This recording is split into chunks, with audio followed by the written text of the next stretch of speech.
Én vagyok Barnabás. A padlásról beszélek. Nos, ki vagyok én? Engem várnak, kedveség.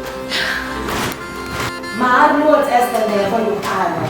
Szüleimet sajnos korán elveszítettem, anyát keresek. Anya nélkül tudom, tengődés az élet.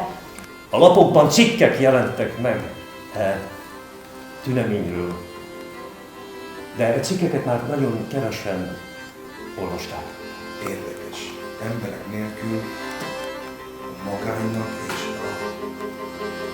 a szenvedésnek sincs értelme.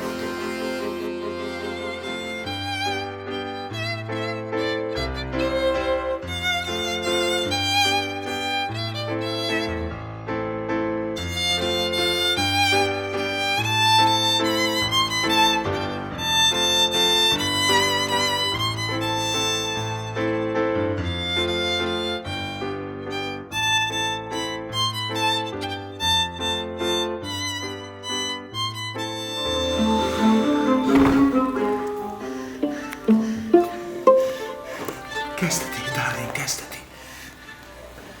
Valami történt? Csodálatos mutatvánnyal kápráztatja el a környezetét és a világot.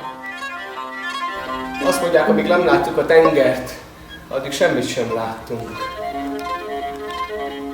A tengerről csak annyit tudtam, hogy egyetlen cseppjében pontosan olyan mértékkel vegyül a só és a víz, mint az emberi könycseppben, de sírni nem tudtam.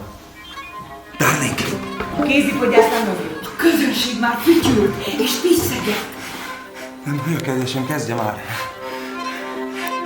Patrik rávetette magát a bőrre, 2 kézzel hívta, próbálta felszakítani a zárakat, Te feszegsz a múlt miatt. Nem mit egészek.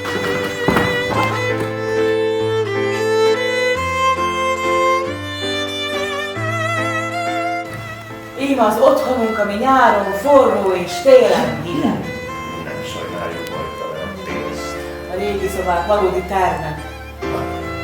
Meghallottam a saját hangot. De ez még nem elég. Én megijedtem attól a hangtól, a saját hangom.